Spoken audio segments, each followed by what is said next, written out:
Bueno, otra vez, buenas tardes a todas y a todos, todes. Bien, gracias por acompañarnos, gracias por la invitación a Rosana Velati, también a quienes nos van a compartir algunas palabras, eh, Lichi, Dani y Pame, que ya les vamos a escuchar. La idea era que en primer lugar pudiéramos contextualizar un poquito en qué marco se da esta charla que se hace en lo que nosotros denominamos el mes de la diversidad. Fundamentalmente hablamos de mes de la diversidad porque estamos en el medio de dos fechas que son muy importantes para nuestro colectivo.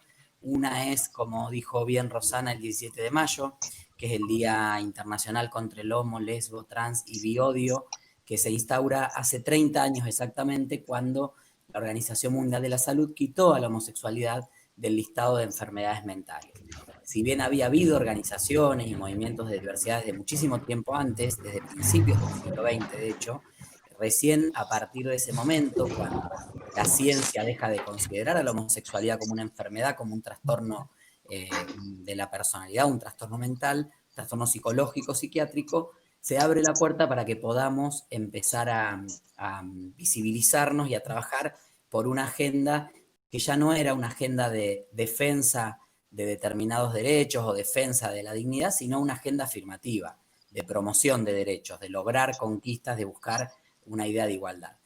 Y la otra fecha que se emparenta con esta, en realidad ocurrió muchos años antes, pero en el calendario está después, que es el 28 de junio, que vamos a tener en 3 semanas, que es el Día Internacional del Orgullo LGBT. El Día del Orgullo se conmemora fundamentalmente a partir de una revuelta, unos disturbios que hubo en un bar en la ciudad de Nueva York en el año 1969, cuando aún éramos considerados una enfermedad. Obviamente era muy difícil sostener los espacios de los bares, los espacios de encuentro para las personas de la diversidad, y este pequeño bar que sigue existiendo y que está en la ciudad de Nueva York era un lugar donde habitualmente las personas de la diversidad se encontraban, un bar de ambiente, digamos. Habitualmente la policía irrumpía en el bar, hacía redadas, cobraba coimas, violentaba a las personas que allí estaban, y eso obviamente generaba muchas dificultades, mucho miedo, y muchas personas no querían, desde ya, no se animaban a ir al bar, aunque algunos otros y algunas otras sí.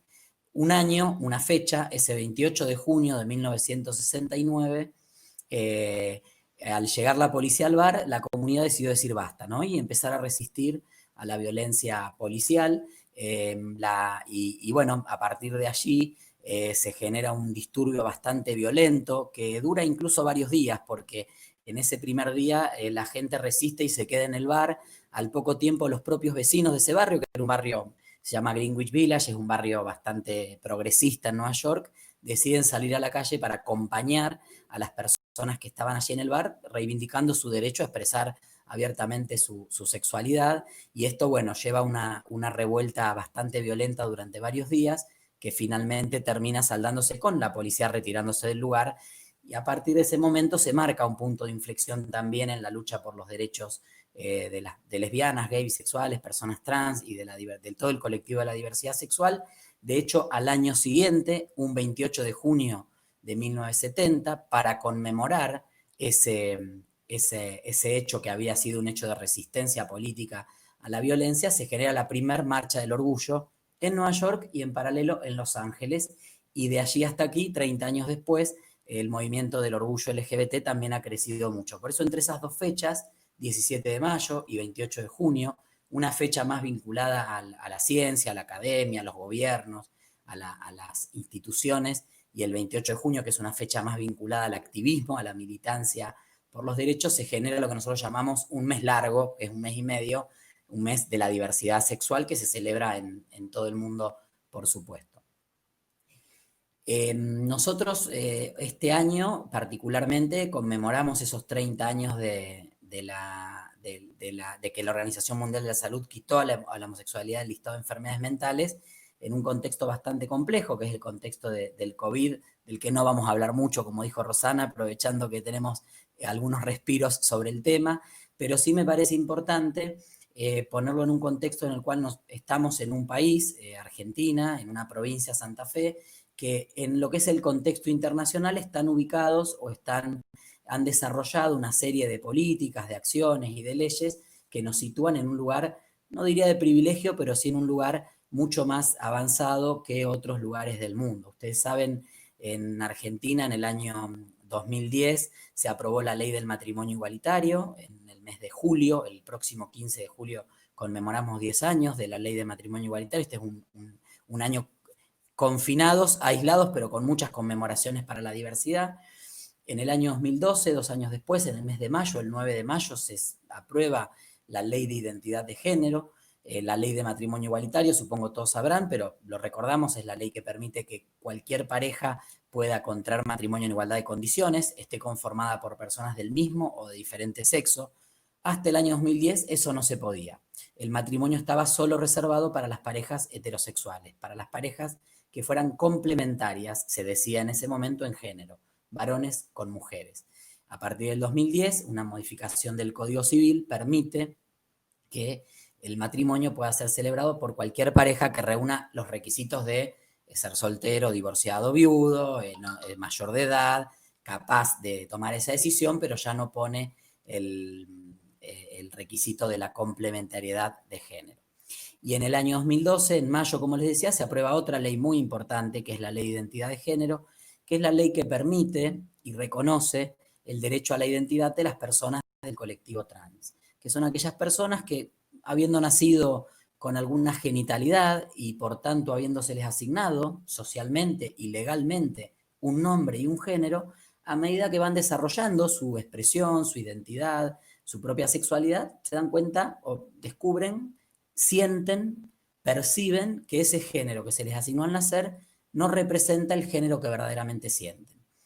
Y hoy con la ley de identidad de género, esas personas, a partir del momento en que tomen conciencia de eso, pueden acceder al reconocimiento legal en documentos, partida de nacimiento y bueno, desde ya algunos otros derechos. También hay otras leyes, Argentina es bastante prolífica en leyes para la diversidad, pero no voy a profundizar mucho en eso, pero sí me quedo pensando un poquitito en estas dos leyes tan importantes que tenemos, ¿no? Matrimonio igualitario, identidad de género. Argentina es el primer país del mundo, de Latinoamérica, en aprobar la ley de matrimonio igualitario, el 10º en el mundo.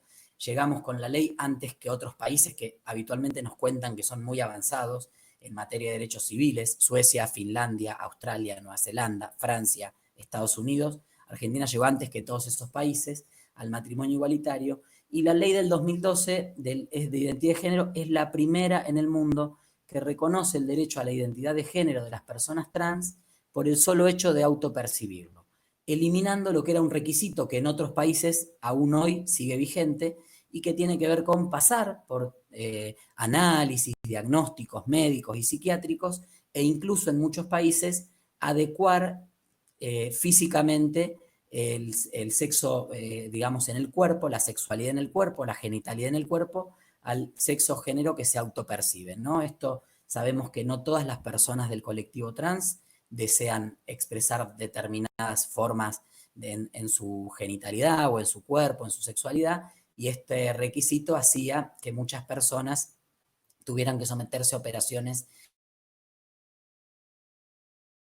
que son, que si uno las decide está muy bien, y hoy la ciencia médica ha avanzado en ese sentido, pero que si son obligadas, si son compulsivas, limitan la posibilidad del derecho a la libertad de decidir, ¿no? Entonces, la ley argentina es la primera en el mundo que reconoce esto, reconoce un mecanismo para que las personas menores de edad también accedan a la identidad de género, y reconoce el derecho al acceso a la salud. Es decir, en la medida en que una persona trans desee por su propia voluntad y no está asociado, no tiene que ser simultáneo ni en el mismo momento, es cuando cada persona lo decide, acceder a tratamientos de terapia hormonal u operaciones de lo que se llama de afirmación de género, se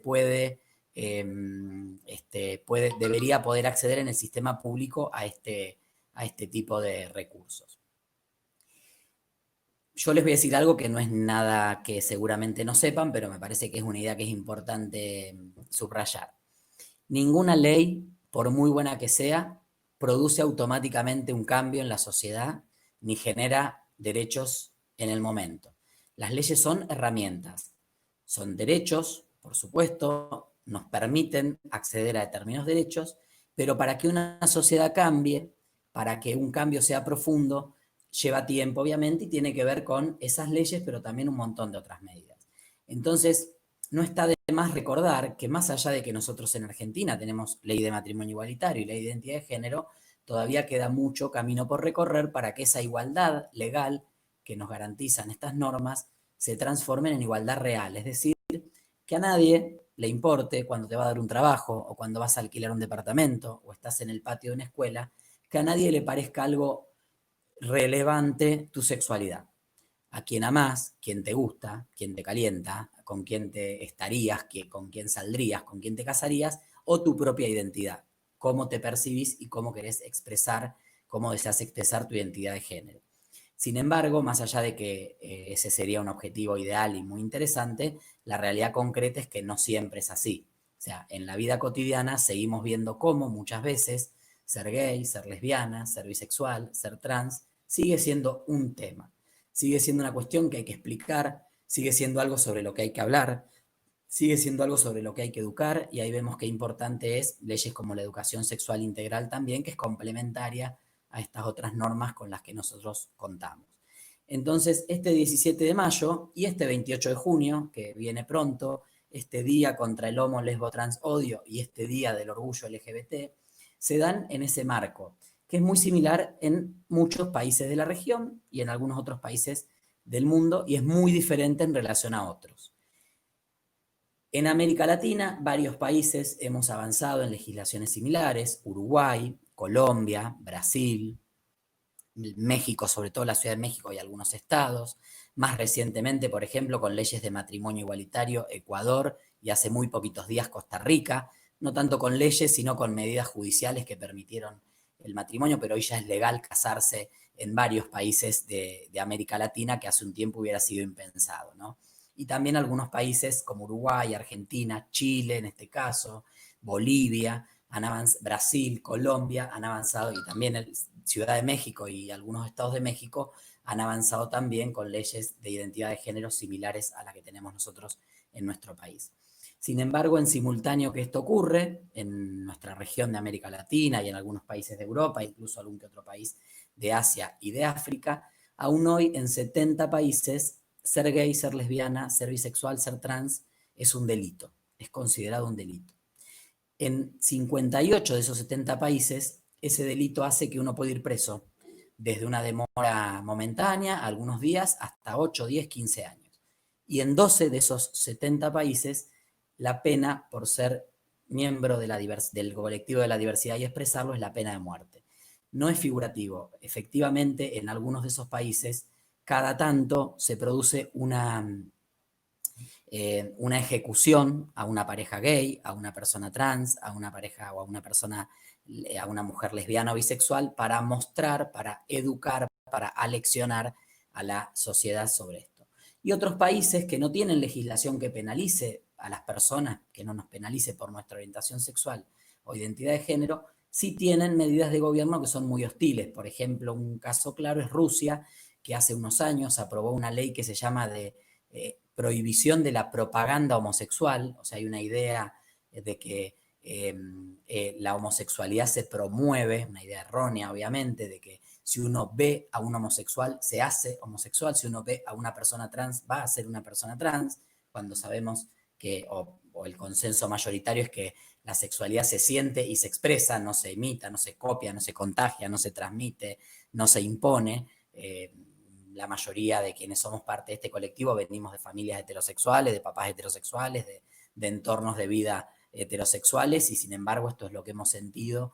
Y en mi época, imagínense, en la escuela no había educación sexual integral, así que no se hablaba, nadie me adoctrinó para ser gay, y sin embargo eso es lo que sentí, y por suerte pude expresarlo. Bueno, en Rusia hay una ley que dice que mostrarse o expresarse como una persona del colectivo LGBT es igual a propaganda, y eso está prohibido. Y ahora se está debatiendo en un proceso de reforma constitucional la incorporación de unas cláusulas que reconocen la única forma de familia y los únicos valores familiares, la familia tradicional rusa: papá, mamá e hijos, ¿no? Y hay una campaña incluso apoyada por el gobierno de videos en mi cuenta de Twitter la pueden ver, Nepaulón LGBT en Twitter la pueden ver, y también en Facebook, un video muy terrible, mentiroso, modiante, espantoso, ¿no? Que para promover esto de los supuestos valores familiares tradicionales. Entonces, me parece súper interesante esta propuesta que nos hace Rosana en este momento,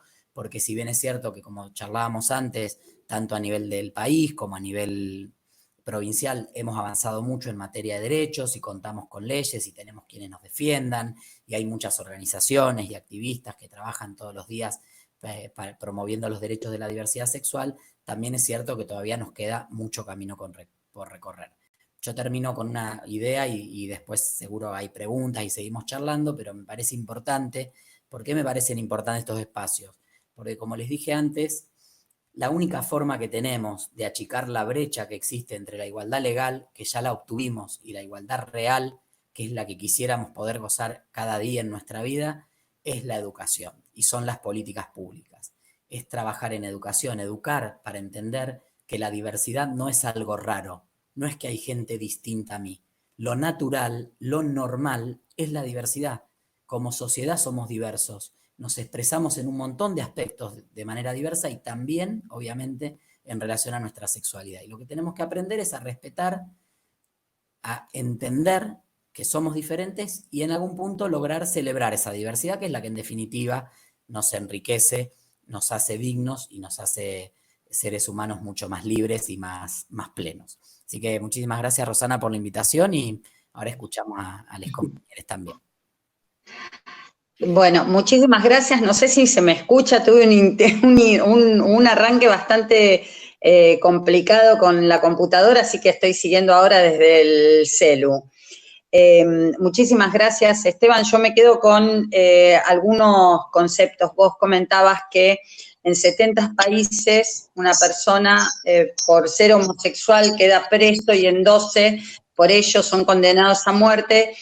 Y me queda en muchos otros países en donde a través de la formalidad o a través de la legalidad aparece como aceptado y pensada la diversidad y sin embargo hay una muerte silenciosa que se da justamente de la falta de políticas públicas.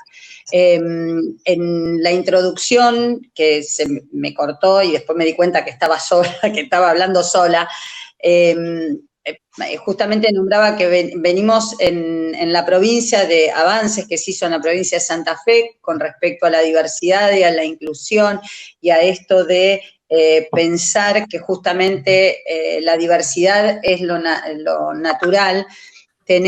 Hay una ley de cupo laboral que todavía no se puso en marcha y que esperamos con los compañeros poder avanzar en eso y que, por ejemplo, en Venado Tuerto estamos impulsando, y esto del COVID nos detuvo, soñábamos por el Por Mí, por Todes, un programa un poco robado de la Secretaría del Ministerio de Desarrollo y lo estábamos reformulando en Venado, y digo, justamente pensando en la falta de políticas públicas en general que plantea esta cuestión de pena de muerte silenciosa por la falta de política.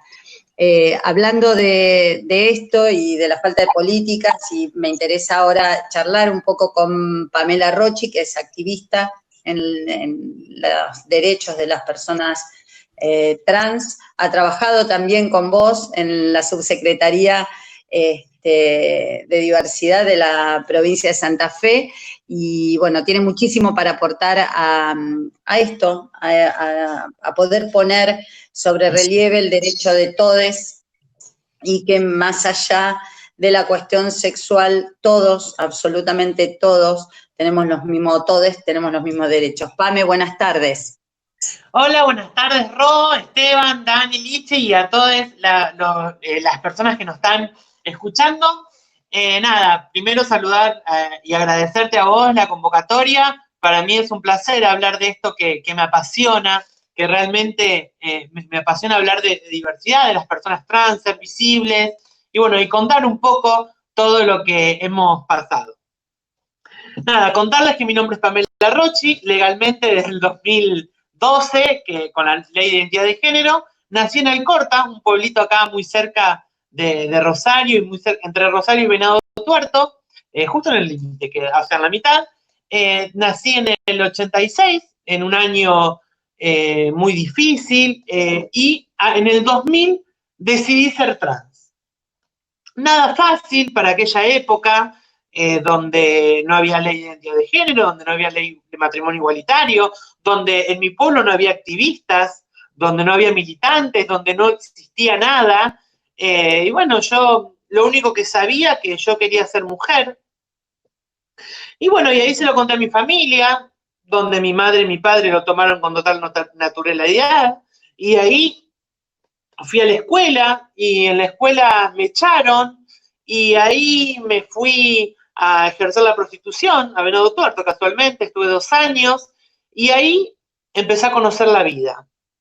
Ahí empecé a conocer que las personas trans teníamos toda una misma vida, que las personas trans nos habíamos enfrentado solas a esta sociedad, a esta vida que nos tocaba vivir. Y bueno, hice la vida como pude, hasta que un día quise ingresar a la política. Hubo una mujer que me dio una oportunidad para ingresar a la política, y ahí empecé a conocer la realidad de las personas trans. Porque lo que para mí era una mierda, que mi vida era una cagada, que nadie me quería, que no encajaba, que los trabajos no me gustaban, porque yo no quería trabajar en una fábrica de costura. Me di cuenta cuando llegué a la ciudad de que la vida nuestra, de las personas trans, era totalmente distinta a la que yo había pasado, con una realidad muy cruel, una realidad muy dura, donde me encontré con millones de compañeras que habían sido echadas de sus casas, me encontré con una expectativa de vida de 35 a 42 años. No sé si todos y todas saben que la expectativa de vida de una persona cis heterosexual género es de 80, la nuestra, de las mujeres trans, se reduce a la mitad, entre 35 y 42 años. Y me encuentro que tenemos esta expectativa de vida, y me encuentro que la única oportunidad que las mujeres trans tuvimos en la vida fue el trabajo sexual. Y me entero que el 90% de la población trans no ha terminado la primaria y la secundaria. Me entero que el 92% de las compañeras trans ejercen el trabajo sexual porque fue la única salida que tenemos. Y ahí empiezo a construir esto que llamo activismo, militancia. Yo primero fui militante porque pertenezco a un partido político, pero después encontré el activismo, encontré el estar al lado de la compañera. Y bueno, y ahí es donde me sumo al equipo de Esteban para empezar a trabajar de esto que realmente sentía que me gustaba, que me apasionaba, era pelear por los derechos de todos y todas. Y ahí empiezo a encontrar a varias compañeras en la ciudad de Rosario, en Santa Fe, que estaban empoderadas, que venían peleando muchísimas cosas durante muchísimos años. Y bueno, y ahí decidí, porque yo creo que ser militante y activista es una decisión personal, decidí empezar a luchar con estas compañeras y compañeros. Me encuentro un día que Esteban me dice, Pame, ¿y los varones trans?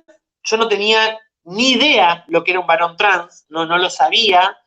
Y ahí conocí a 1, conocí a 2, conocí a 10, conocí a 100.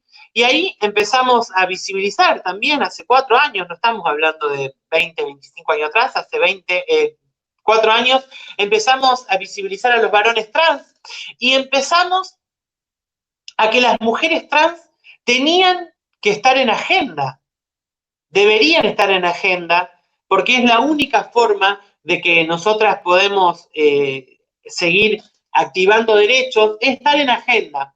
Y así fue que junto a Esteban y el ex gobernador Lifchin crean el programa de inclusión trans del gobierno de Santa Fe, al cual yo lo llevé adelante durante 4 años. Y bueno, y ahí nos dimos cuenta que había un montón de cosas por cambiar. Había un montón de centros de salud que ir a recorrer, había una ley de identidad de género que había que cumplir, había un montón de escuelas que había que ir a visitar. Pero después también nos hemos dado cuenta, y como decía Esteban, que hay muchas cosas que no las podemos cambiar de un día para el otro, que es la educación a la familia. Hacerle entender a la familia que no hicieron nada malo, que nada hicieron mal, que simplemente nosotras y nosotros queremos ser quienes queremos ser y no lo que la sociedad nos ha impuesto durante toda la vida. Y ahí empezamos un trabajo muy grande dentro de la provincia de Santa Fe, donde necesitábamos prioridades, prioridades como la salud, o sea, si bien teníamos una ley de identidad de género a nivel nacional, pero no se cumplía en ninguna provincia, y ahí nos pusimos a trabajar en salud, a visitar los centros de salud. Había solamente 2 centros de hormonización en toda la provincia de Santa Fe, hoy tenemos más de 40 a lo largo y a lo ancho de toda la provincia. Después dijimos las escuelas es un lugar fundamental que teníamos que ir a visitar, a que las maestras y los maestros sepan que se hable de diversidad, que se implemente la ESI con todas las contras que teníamos y con esta marea que se venía con Mis hijos no te metas, que fue una marea bastante grande. Pero bueno, empezamos a cambiar un poco la realidad, empezamos a empoderar un montón de compañeras y compañeros. Así fue como llegamos a Venado Tuerto, donde Venado Tuerto era una ciudad súper homofóbica. Nos decía el intendente en aquel momento, Freire, nos decía, no, esta es una ciudad que no van a poder hacer nada, acá la gente es muy homofóbica, la gente es muy esto. Y bueno, y Venado Tuerto siempre lo resaltamos, porque Venado Tuerto fue una de las cartas más grandes que hemos jugado, porque se jugó un montón de cosas, los colores políticos, tanto provincia y municipio eran distintos, y bueno, y nos pusimos a trabajar junto con Juliana, con Tomás, con Nadia, con Sebastián, con un montón de compañeros, y empezamos a visibilizar la realidad de la población trans. Porque como yo siempre digo, lo que no se visibiliza no existe. El Estado tiene un montón de prioridades y tiene que arreglar la calle, tiene que juntar la basura, tiene que arreglar los parques, y la diversidad siempre queda a lo último. ¿Por qué? Porque no nos callamos, porque estamos todos divididos y divididas, y bueno, y en Venado Tuerto nos empezamos a juntar. Venado Tuerto hoy tiene una casa LGBT, la segunda del país, tiene cupo laboral trans, tiene ley antidiscriminatoria, tiene día de la visibilidad lésbica, tiene un trabajo muy importante que hoy hay que seguir sosteniendo, porque también tenemos, como hemos tenido la marea con Mis hijos no te metas, hoy tenemos la marea de las personas evangélicas y de las religiones que están a flor de piel todo el tiempo metiendo la cuchara para hacernos callar y sacar todos nuestros derechos. Pero bueno, en todo este recorrido que hicimos dentro de la provincia de Santa Fe, cuando empezamos a hablar de salud, empezamos a hablar de educación, empezamos a ir a las escuelas, empezaron a sumar un montón, pero muchos compañeros y compañeras. Y llegamos al trabajo. El trabajo era una parte muy fundamental. Solamente estaba aprobado el cupo laboral trans en la ciudad de Rosario.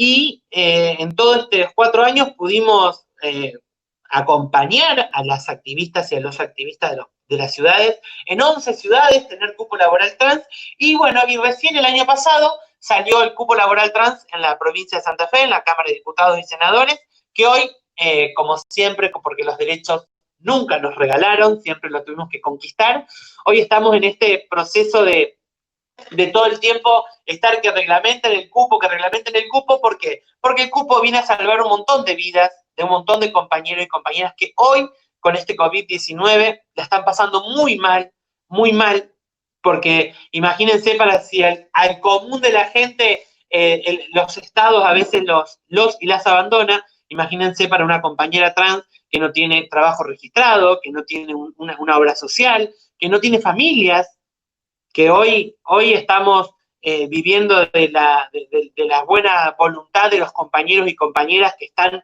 haciendo ollas populares, que están haciendo viandas para poder sobrevivir.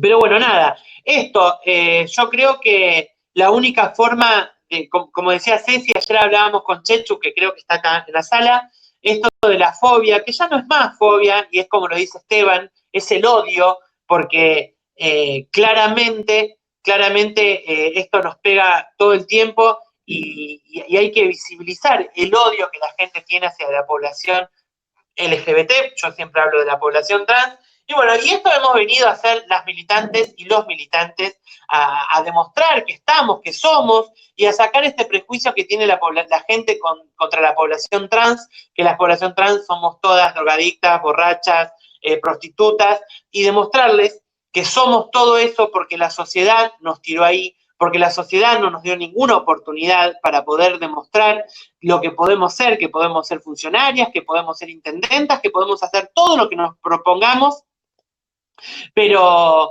la idea es que estemos visibilizando la causa y, como decía Esteban, acá lo que necesitamos es educación, educación, educación, educación y principalmente a la familia, porque ustedes no se imaginan el abismo que hay cuando la familia te acompaña y cuando la familia no te acompaña. El acompañamiento de la familia es 100% importante. Y para esas personas que la familia no acompaña, estamos las activistas y los activistas para acompañar, para hacer entender que esto no es algo malo, que esto es una elección de vida y es algo que queremos hacer. Gracias. Muchas gracias, Pame. Mira, hay un montón de comentarios en este sentido, un poco sumando a lo que dijo Esteban, a lo que decís vos. Dicen, coincido totalmente, la implementación real en todas las escuelas de la educación sexual integral. Esto es una demanda que aparece y permanece y lamentablemente, bueno, constantemente es una demanda. La ESI se debe trabajar en las escuelas con la familia y por sobre todo que perdí acá, y por sobre todo también en la educación no formal se debe territorializar. Benja dice, totalmente, siento que falta mucha ESI en la escuela, lo siento yo que voy a la escuela siendo gay. Son historias súper potentes, recién me escribían por privado que era muy potente tu historia, y acá como Benja que plantea, bueno, su historia. Grande Pame, sos una grosa, gran referente. Benja insiste, dice, no solo ESI, sino también que en la materia ciencias naturales, y esto es para agendar, ¿Sí? suelen enseñar de una manera religiosa. Bueno, digo, muy bien dicho. Yo, la verdad, no pude estar en el chat en el momento de la exposición de Esteban. Dicen también hay que deconstruir los prejuicios y apelar a un espacio de reflexión, interpelación. Hoy, gracias a ustedes, hay más visibilidad y acompañamiento. Excelente, Pame, Clara. Realmente, bueno, muchísimas gracias. Después, ahora no sé si Lichi y Dani están por ahí. Muy bien. Bien, después fue casi una comedia mi ingreso en la tecnología, porque era insostenible la conexión. Ahora desde el teléfono, pude conectarme bien. Así que bueno, después de ustedes, yo calculo que los conocen, a Lichi y Dani son youtubers, influencer también me dicen que se dice, y bueno, ellos tienen muchísimo para contar, así que después abrimos las preguntas, una vez que Lichi y Dani, que rompen la Matrix, me ponen acá, arrancamos con las preguntas. Así que Lichi y Dani, buenas tardes. Hola, ¿cómo están? ¿Qué onda? Hola. Nada, nosotros, ¿Qué onda, bueno, para el que no... ¿Qué onda ustedes? Nada, nosotros bien.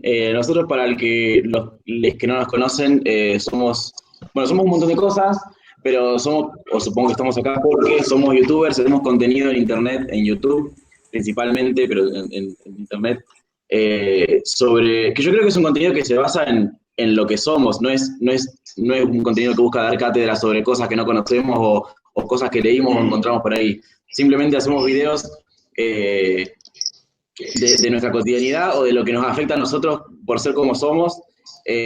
Bueno, yo soy un chico gay que hace muy poco descubrió que también era grisexual, que estaba dentro de la sociedad, que estoy de novio con una chica trans y que también tengo que explicar todo el tiempo por qué soy gay y tengo una novia mujer. Dani es una chica trans no binaria que también pasó por un proceso con ese tema, entonces nuestro contenido está teñido de eso.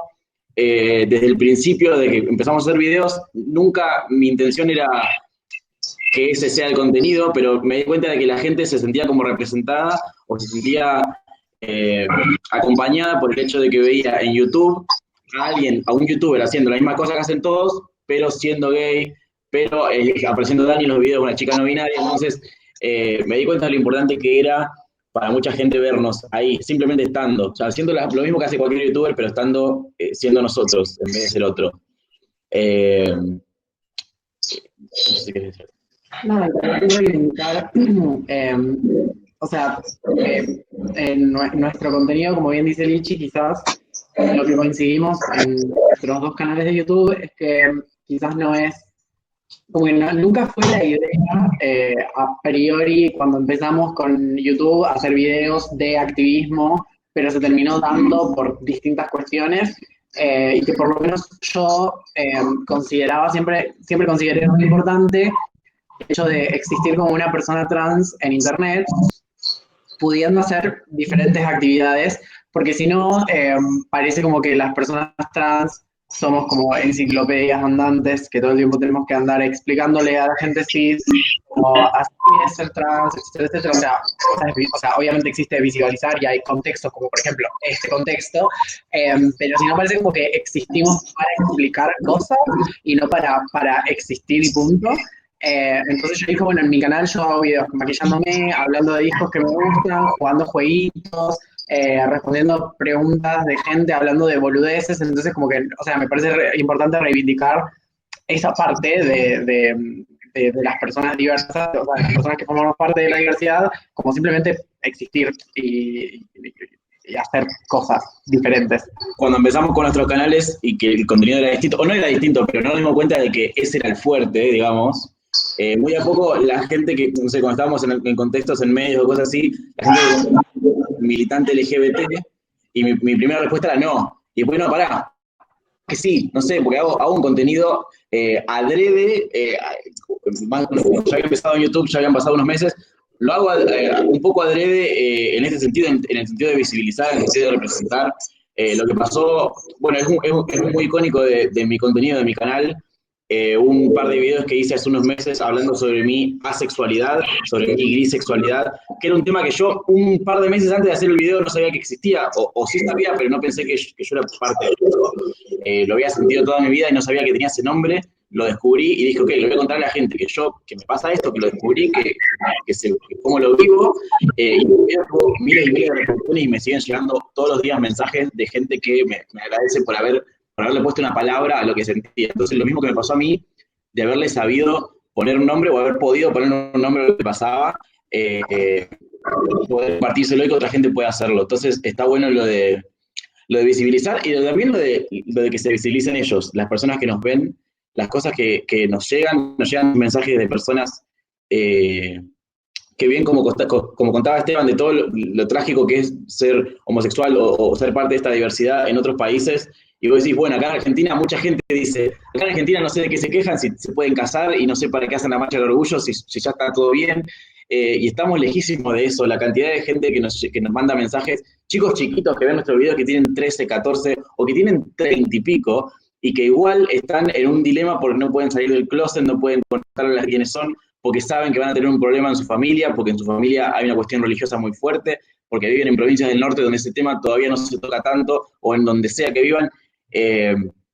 Entonces es todo un tema, es todo un tema. Esa cuestión también de lo que nosotros nos enteramos del mundo, digamos, no solamente la gente que se sintió representada por nosotros, sino de las cosas que pudimos ver, de interactuar con ellos, y está genial que se haya formado una comunidad gigante de gente que estamos todos en la misma y preguntándonos las mismas cosas, no solo respondiendo cosas, sino preguntando también todos. Y ya, eso, me parece que está re bueno. Sí, o sea, a lo que dijo Lichi, bueno, dijo muchas cosas, pero como que agarré ciertas cosas respecto a que te pregunten si te consideras militante o activista. Creo que, no me acuerdo si lo dijo Pame, creo que lo dijo Pame, pero que el activismo es algo que se elige, en primer lugar eso. Y o sea, creo que ser activista, un poco sí, en el sentido de que hacemos contenido hablando sobre cosas que necesitan ser visibilizadas, entonces tenemos un tipo, o sea, creo que hacemos un tipo de activismo que es online, básicamente, que es creo que en español es ciberactivismo. mi problema creo que tiene que ver con la palabra referente, porque los referentes son algo que se elige, no es algo que, o sea, como que individualmente elegimos nuestros referentes, y hay como una noción de que los referentes son colectivos, pero los referentes son individuales. Sobre todo ahora con internet. Exacto, o sea, es una posición en la que te pone a alguien, pero, o sea, no pedís, básicamente, como que... Claro, no te yo propones hacerlo. no me nombro referente. Cuando alguien me dice, o te tengo de referente, es una decisión propia y es súper válido, pero no cargo sobre mí la responsabilidad de que porque hago videos en YouTube soy referente de toda una comunidad, porque soy simplemente una persona hablando de sus experiencias y haciéndome preguntas y dando respuestas, básicamente.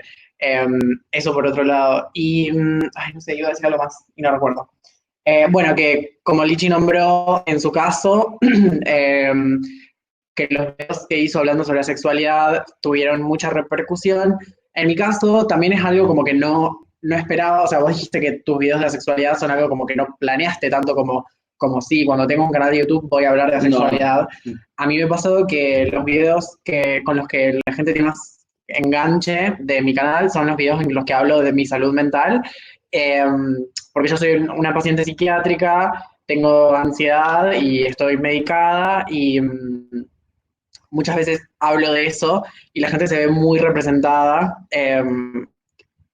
Y bueno, nada, eso. Y creo que hay una especie de ligazón entre ser parte de la comunidad queer y los trastornos mentales, o sea, los padecimientos mentales, que no son los que muchas veces se piensan, o sea, desde la gente LGBT odiante, no es que porque somos LGBTQ tenemos depresión y ansiedad, sino que porque somos LGBT y el mundo no es el mundo más óptimo en el que vivir, eso genera padecimientos mentales. Entonces, creo que es parte de mi ciberactivismo hablar sobre salud mental y es algo en lo que la gente se suele sentir muy representada.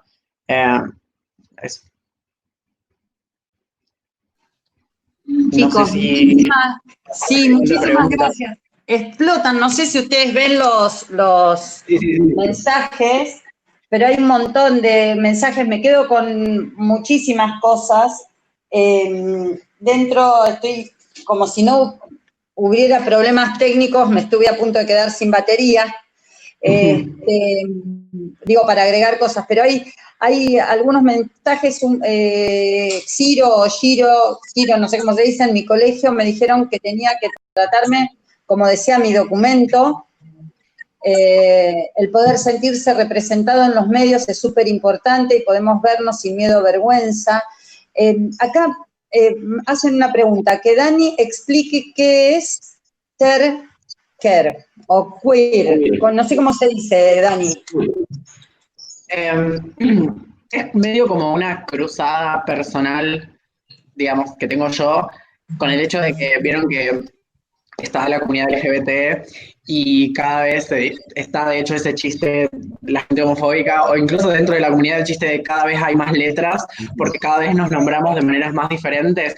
Yo creo que lo común a todas las personas LGBTQ, TTI, A, X, Y, Z, es que somos parte de una comunidad queer, que, o sea, queer sí, obviamente es una palabra en inglés, pero tiene una castellanización que tipo es la pronunciación fonética C-U-I-R, queer. Yo lo uso básicamente porque me parece más cómodo y rápido. O sea, en vez de decir las personas LGBTQI+, porque incluso el más, yo creo que también, o sea, es como, podría seguir nombrando cosas, entonces yo pienso que todas las personas somos queer. Queer es una palabra que en un momento, hasta que históricamente empezó como un insulto, lo mismo que acá decir puto, por ejemplo, no sé, palabras que la comunidad angloparlante retomó para sí, o sea, la reivindicó como decir, ok, somos personas queer, punto. Queer significa, o sea, todo lo que no es género y o heterosexual.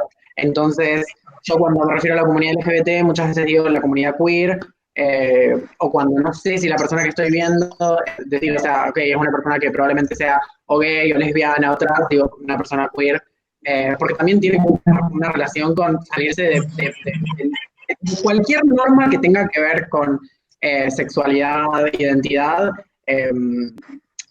cuando te despegas un poco de ese camino de la norma, digamos, te estás haciendo un camino queer y por eso uso mucho esa palabra, pero no.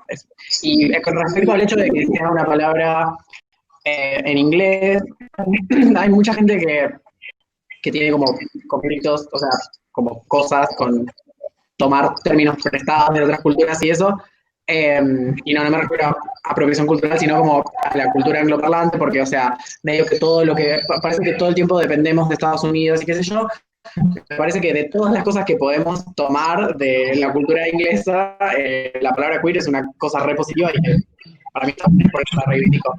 Como que me parece útil, básicamente, pero no. Yo sumo a lo que dice Dani, que, digamos, durante mucho tiempo se construyó sobre nuestras sexualidades una cultura de la vergüenza, ¿no? Era vergonzante ser gay, ser lesbiana, ser bisexual, ser trans, esas cosas que hemos escuchado, ser queer, esas cosas que hemos escuchado tantas veces de si no se te nota está todo bien, entre cuatro paredes, hace lo que quieras, sé discreto, sé discreta, ¿no? Cosas que escuchamos tantas veces diciéndonos que teníamos que ser de alguna manera. Entonces, como dijo Pam en su participación también, la visibilidad termina siendo una herramienta de la cual nosotros nos apropiamos como una herramienta política. O sea, ser visible es ser activista, aunque uno no se lo proponga, porque estamos existiendo en una sociedad donde muchas personas están necesitando encontrarse. Esto que dijo Lichi de que cuando él pudo ponerle palabras a lo que le pasaba a mucha gente, le escribió. De eso se trata. O sea, esto que me está pasando, que no sé qué es, que siento que está mal, que mejor lo oculto, que estaré segura, será para siempre, será una etapa, se me va a pasar.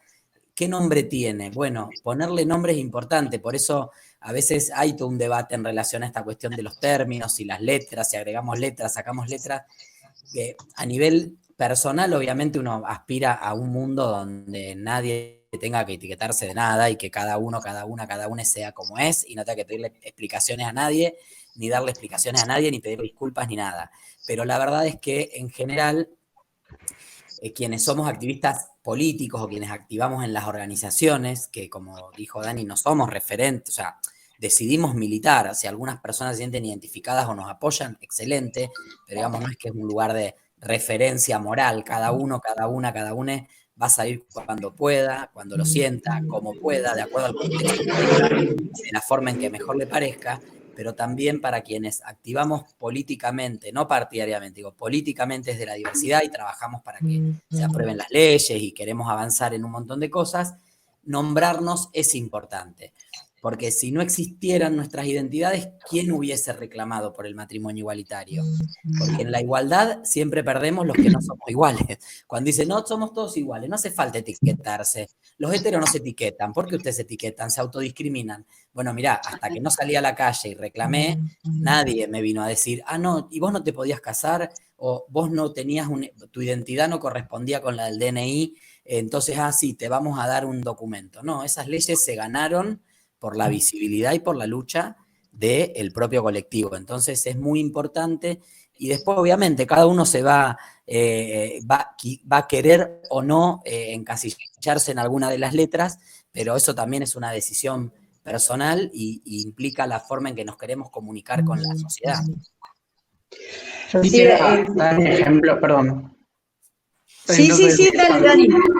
Es medio largo quizás, no sé, pero con esto que está diciendo Esteban sobre es complejo de explicar, como una especie de disociación que existe en el activismo de que todos queremos un mundo óptimo en el cual yo soy yo, mi nombre y mis pronombres son lo único que importa, no me tengo que nombrar, nadie se tiene que etiquetar, todo es lindo y arcoíris, pero es obvio que en el mundo que tenemos eso no funciona, porque si yo soy yo y voy mañana y le digo, hola, yo soy yo, por favor reconocelo legalmente, me van a decir quién sos vos, necesitamos agruparnos, ponernos nombres, salir a la calle, gritar esos nombres y que le moleste a los normales, entre comillas, digamos, a las personas que forman parte de la norma.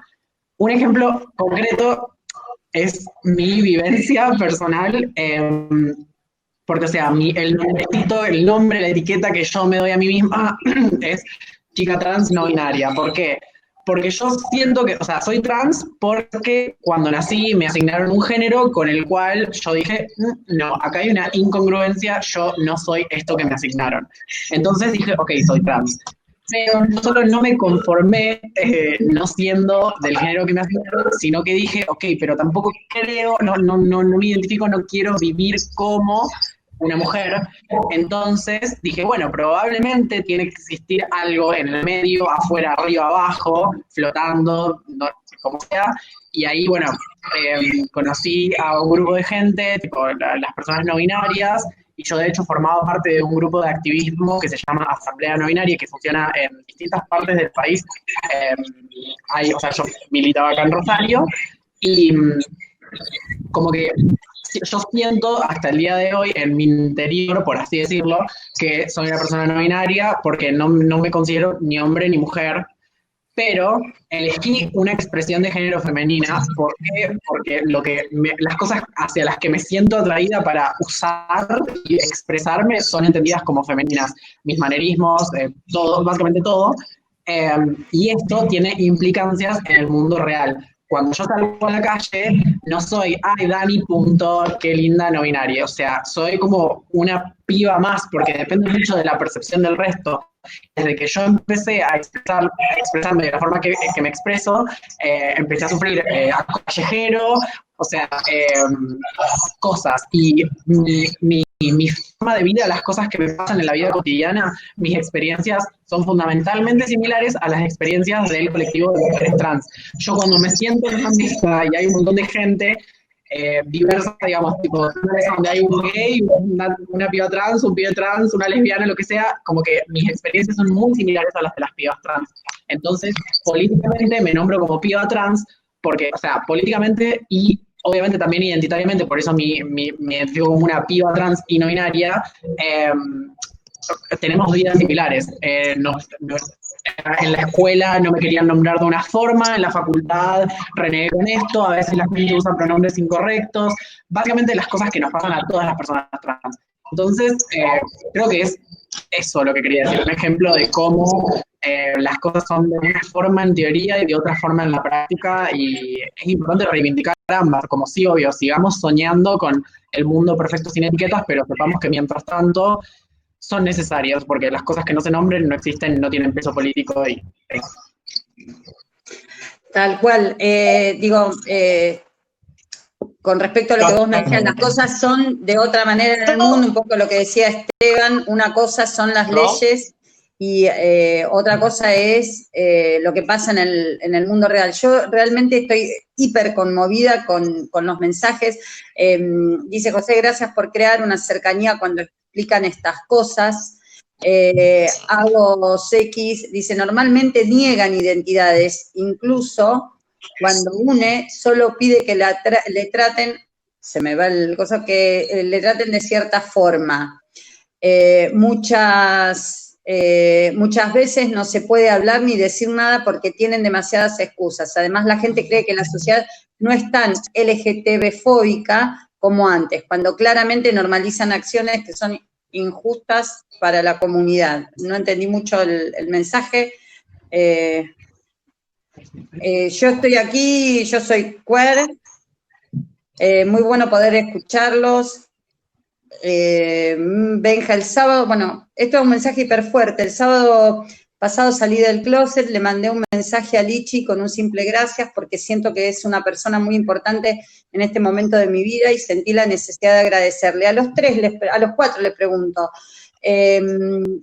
¿sienten esto que pueden o que ponen ustedes en palabra lo que le pasan a muchas personas y ayudan a dar ese paso? Porque no es esto de salir del closet, que es algo que a veces como una frase que a veces parece hecha, digo, tiene implicancias directas, lo que decía Dani, en la vida. ¿Ustedes sienten eso como una responsabilidad de alguna manera? Y no hablo de ser como referente. Ahí levantó la mano Pame para hablar. No, Ro, yo no quiero dejar de pasar un mensaje que leí ahí, que es de Ciro, que me disculpe si no se llama así, pero bueno, decía así el nombre Ciro, con esto del tema de la escuela y la ley y que los profesores y los directivos no le llamaban con su nombre autopercibido. Quiero contarles a Ciro y a todos que nosotros en la Argentina tenemos una ley de identidad de género, y desde el 2012 vigente, y que en el artículo 12 habla del trato digno. La ley de identidad de género es un derecho, no es una obligación. Vos lo podés usar, ese derecho o no, o poder, y en el artículo 12 de la ley de identidad de género habla del trato digno. Todas las personas deben llamarte con tu nombre autopercibido y sin cambiar el documento. Y además, nosotros, en la provincia de Santa Fe, tenemos 2 resoluciones del Ministerio de Educación, que son resoluciones firmadas por la ex ministra Claudia Balaguer, que habla de que todos los niños y las niñas y los adolescentes pueden transcurrir la primaria y la secundaria con el nombre autopercibido, cambiándole en los registros, en un montón de lugares en los escalafones, en los pizarrones cuando son nombrados y nombradas. Así que nada, quería decirle esto al compañerito, compañerita, no sé quién es, pero que bueno, que en la escuela deben respetar su nombre autopercibido, y si no, que nos llamen a nosotras y a nosotros, que sabemos lo que tenemos que hacer. Nada más, era eso. Sí, o sea, como que creo que sirve como consejo para todas las personas trans y no binarias que lean la ley de identidad de género, porque son nuestros derechos y literalmente es una página y media, son pocos artículos, es fácil de entender y con eso te lo metes en el bolsillo, te lo aprendes de memoria y podés, o sea, defenderte de situaciones, o sea, como que con el mero conocimiento del artículo 12 de trato digno, podés defenderte de un montón de cosas, podés alegar que no se está cumpliendo ese artículo de esa ley y defenderte, pero sí, o sea, creo que es re importante que lean la ley en algún momento. Yo sobre lo que vos preguntabas, Rosana, digo lo que planteó Benja de la salida del armario. Obvio que uno quisiera que en algún momento eso no fuera necesario, ¿no? Que cuando uno le dice, como decía el libro Osvaldo Bazán de Historia de la Homosexualidad, termina con una escena muy linda donde dice, un hijo un día va a ir a su casa y le va a decir, papá, mamá, estoy enamorado. Y los padres le van a decir, ¿de quién, hijo? ¿De un varón o de una mujer? Eso hoy no es posible porque la sociedad nos sigue educando desde las novelas, desde la educación, desde nuestros propios entornos en una especie de heterosexualidad obligatoria, ¿no? Es como que nos educamos en una sociedad heterosexista, o sea, heteronormativa, perdón, donde pareciera que lo normal es la heterosexualidad. Entonces, cuando algo diferente pasa, es como que hay que aclararlo. Y yo entiendo que es un proceso que no debiéramos tener que pasar, que es horrible, que cuesta, que nos enfrentamos a un montón de miedos, pero también es liberador cuando uno decide pasarlo. Pensar, tal vez no tanto en términos personales, sino en generacionales. Tal vez estamos, no yo que ya tengo muchos años más que seguramente Benja, Ciro y los chicos, pero digo, ellos tal vez, ellos, ellas y ellas tal vez, y ojalá sean la última generación que tenga que salir del armario. Pero alguien tiene que hacerlo, porque si no, no va a haber hacia adelante otra posibilidad. Entonces, cada uno que sale del armario está aportando a ser la última generación que sienta la necesidad de salir del armario. Y ojalá la próxima generación, seguramente, si alguna de quienes están acá decide formar familia, tener hijos, adoptar, gestación solidaria, reproducción asistida, por las vías que sea, forma familia con hijos e hijas. Cuando esos hijos e hijas quieran contar algo sobre su orientación sexual, seguramente no van a tener que dar explicaciones y creo que esos son los cambios que consolidan realmente una sociedad distinta, que hay que transitarlos, que a veces duelen, que a veces nos parecen innecesarios, pero que finalmente hay que hacerlo. Digo, en los mensajes se reitera la cuestión de las escuelas, es muy importante la aclaración de Pame, con respecto a la legislación, pero aparece como muy frecuente la necesidad de educar a los educadores en este sentido. Y bueno, y sobre todo los chiques lo sufren muchísimo. Al menos ¿Sabes lo que pasa, Ro? Disculpame que te corte. ¿Sabes lo que pasa? Que los chiques hoy pasan más horas en la escuela que en su propia casa. Por eso es tan importante educar en diversidad sexual y en ESI a los profesores y profesoras. Porque muchas veces nos ha pasado que el segundo lugar que hemos contado o hemos salido del armario es en la escuela, porque creemos que nuestras maestras, con nuestros profesores, que son como familiares nuestros, porque convivimos con ellos todos los días, nos van a entender. Y después hay un montón de profesores y profesoras que no entienden de qué están hablando, flores de cagada se mandan con los chicos y con les chiques. Por eso es tan importante que los maestros entiendan de ESI y practiquen la ESI.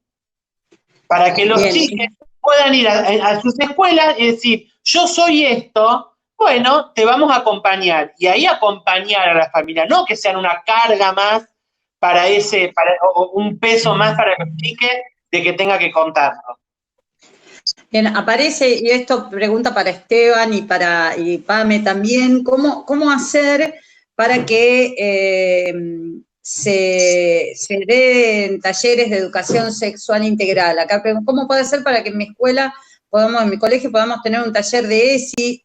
Digo, aparece como muy reiterativo. Digo, acá mi colegio es inclusivo, pero bueno, hay profesores que no. Lo que pasa es que, Rosana, con el tema de educación sexual integral, volvemos a lo mismo de las leyes y cómo se aplican.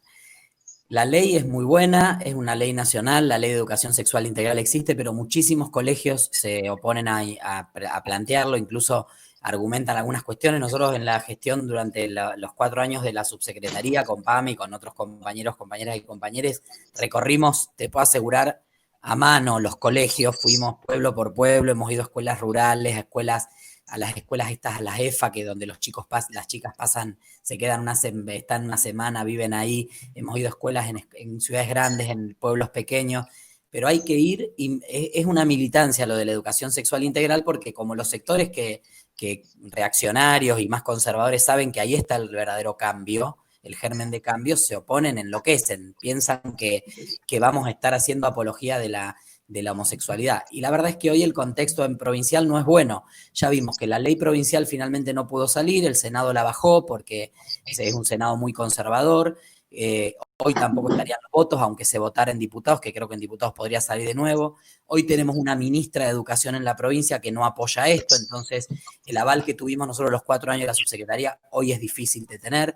Los colegios confesionales siguen poniendo excusas, hablan del ideario institucional, como si eso los excusara, y eso no los excusa. La ESI también tiene que estar en los colegios religiosos con los contenidos de diversidad y de inclusión. No puede ser que el ideario institucional es otra cosa, es catequesis el ideario institucional, que aparte se la pagamos entre todos. Demasiado que le pagamos la clase de catequesis a los colegios católicos. Pero en educación sexual integral no te pueden enseñar que el único matrimonio válido es varón o mujer, que las personas trans están confundidas, que hay terapias para curar la homosexualidad, porque todo eso es contra la ley, y y la educación privada se rige por las mismas leyes que la educación pública y por los mismos contenidos. Entonces, hay que buscar la forma de generar campañas, de exigirlo. Hay que exigirlo. No es fácil. Nos costó a nosotros, siendo parte de la estructura de gobierno. Imagínate lo que es para un alumno, una alumna, esto que decía Pame, de hacer vigente un protocolo para que te reconozcan tu identidad de género en la escuela. O sea, realmente es muy complicado y bueno, hay que pelearla. Nosotros tenemos vínculo en el equipo ESI de la provincia. Es un tema que nos parece muy importante y al que le dimos mucho aire, así que nada, quien quiera, tenga alguna inquietud, algo, que nos contacte, porque de alguna manera podemos entre todos tal vez hacer fuerza y que eso realmente llegue a la escuela. Y si cuando termina la pandemia queda alcohol, prendemos fuego todo, no te preocupes. Pero no hablamos de COVID, resistimos, miren, 1:40 sin hablar de COVID. Mal, qué logro. Me gustaría, casi para cerrar un poco, dejarles a ustedes este espacio, ver en qué poder darle a quienes están acá en este espacio virtual el lugar en donde pueden consultar el tema de legislación desde la Diputación a disposición, para aprender también muchísimo. y les quiero agradecer a los 4 porque la verdad fue muy nutritivo esto. Y bueno, y los espacios en donde se los puede ubicar a cada uno para poder resolver dudas, tema de derechos, la cuestión legal, así que les dejo estos últimos minutos para que para que nos cuenten un poco en qué lugares los podemos encontrar. Bueno, yo sí, ya que estoy acá, le digo, bueno, mis redes sociales, Pamela Rocci, tanto en Instagram, en Facebook, en todos lados estoy siempre a disposición, o sea, me levanto con el teléfono en la mano derecha y me acuesto con el teléfono en la mano izquierda, así que me encuentran siempre, y después yo soy la secretaria de la Asociación de Varones Trans de la provincia de Santa Fe, donde es un orgullo estar con ese grupo de chiques, así que nada, también en @varonestrans, que es la página de Instagram, ahí también tenemos un montón de actividades que estamos haciendo, empezamos hace 3 años, con 10 chiques, hoy somos 160 en la asociación de toda la provincia y principalmente de acá de Rosario, así que nada, si tienen algún chique no binario o algún varón trans que necesite un montón de cosas, estamos para ayudarlos, para ayudarlas y para ayudarles, así que nada, me pueden encontrar, respondo a toda la hora porque amo esto, me encanta, y nada, por mí, gracias Ro por convocarnos y por visibilizar un poco la causa, que sé que es muy difícil todo, pero bueno, entre todos, todas y todes vamos a salir adelante y por lo menos tejemos redes y estamos unidos, unidas y unidas entre nosotros. Gracias, Pame. ¿Esteban? Yo ahí las puse todas en el chat, de Facebook, Twitter, tanto personales como del Instituto de Políticas Públicas LGBT, que es un espacio que estoy dirigiendo, y bueno, nada, también lo que necesiten, ahí están todos los datos, y muchísimas gracias por la invitación, un saludo enorme seguramente algunas de las personas que están conectadas nos conocemos, con otras no, pero bueno, nada, a disposición para lo que necesiten. Gracias, y bueno, Lichi. Dani.